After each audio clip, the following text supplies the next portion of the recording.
ایک وقت تھا جب وکلا خواتین کی آوازیں دب جاتی تھی، جہاں فیصلے ہو رہے تھے وہاں شمولیت نہیں تھی، جہاں قیادت بنتی تھی وہاں نمائندگی نہیں۔ ایک پوسٹ چلتی ہے جو میری بہت پیاری دوست صفیہ لاکھو چلاتی ہیں کہ اگر اسٹیج پر کوئی خاتون موجود نہیں ہے، اگر اسٹیج پر سنیے گا ذرا اس کو، اگر اسٹیج پر کوئی خاتون موجود نہیں ہے تو اس کا مطلب ہے کہ انقلاب ابھی نامکمل۔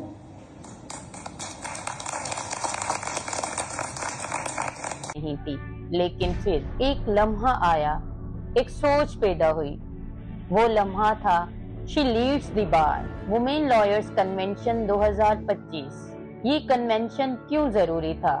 اس لیے کہ سندھ بھر میں تقریباً 5000 خواتین وکلا ہونے کے باوجود بار کی سیاست میں خواتین کا وجود انتہائی محدود ہے۔ سندھ بار کونسل کے انتخابات میں آج تک کسی بھی بڑے گروپ نے ایک بھی خاتون امیدوار کو نامزد نہیں کیا، نہ پچھلے الیکشن میں نہ موجودہ میں، نہ ہی کسی نے اس عدم نمائندگی پر سوال اٹھایا۔ ہائی کورٹ بار میں بھی صرف ایک reserve seat additional joint secretary, جس کے اختیارات بھی انتہائی محدود ہیں، تاثیر کم، آواز کم، جگہ کم۔ یہ خاموشی کیوں؟ یہ سوال اتنے برسوں تک پوچھا کیوں نہیں گیا؟ پورے ملک میں آئینی ترمیمات ہوئیں، بار پریکٹیشنر ایکٹ میں بھی حال ہی میں تبدیلیاں کی گئیں، مگر حیرت انگیز بات یہ ہے کہ ان ترامیم میں خواتین وکلا کی نمائندگی، ریزرو سیٹس یا انکلوژن کا ایک جملہ بھی شامل نہیں تھا۔ خواتین وکلا نے اپنی طور پر قراردادیں پیش کی، اوپن لیٹرز لکھے کہ خواتین کے لیے نشستیں رکھی جائیں، لیکن ان مطالبات کو نہ قانون سازوں نے سنا نہ بار کے بڑے گروپس نے۔ یہ سوچ کی خامی ہے۔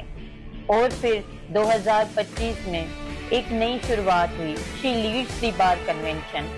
پہلی بار سندھ بھر سے خواتین وکلا ایک جگہ اکٹھی ہوئیں، نہ صرف شرکت کرنے کے لیے بلکہ اپنی آواز ملانے کے لیے، اپنا حق مانگنے کے لیے اور اپنے مقام کا اعلان کرنے کے لیے۔ ہال کے اندر ایک طاقت تھی، ایک یکجہتی تھی، ایک مشترکہ احساس کہ وقت آ گیا ہے۔ اس کنونشن کا مقصد صرف ایک پروگرام کرنا نہیں تھا، یہ ایک نظریہ تھا۔ Representation, respect, rightful place at the legal list. She leads the bar نے یہ ثابت کیا کہ جب خواتین اکٹھی ہوتی ہیں تو نظام بدلتا ہے، سیاست بدلتی ہے، سوچ بدلتی ہے۔ خواتین وکلا نے ایک ہی پلیٹ فارم سے کہا، ہم اب خاموش نہیں رہیں گی، ہمیں صرف سیٹ نہیں چاہیے، ہمارے پاس صلاحیت ہے، تجربہ ہے، ویژن ہے، اور اب ہم قیادت بھی چاہتے ہیں۔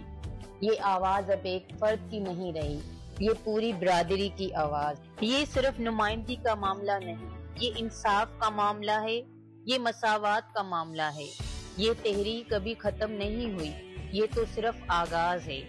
شی لیڈس دی بار ایک پلیٹ فارم سے زیادہ ایک وعدہ ہے، وعدہ اس دن کا جب بار کی ہر اہم نشست پر خواتین بھی ہوں گی، جب فیصلہ سازی میں ان کی آواز بھی سنی جائے گی، اور جب قیادت جنس نہیں صلاحیت دیکھ کر دی جائے گی، کیونکہ جب خواتین وکلا ساتھ کھڑی ہوتی ہیں تو بار مضبوط ہوتا ہے، اور جب بار مضبوط ہوتا ہے تو انصاف مضبوط ہوتا ہے۔ She leads the bar, she leads the future.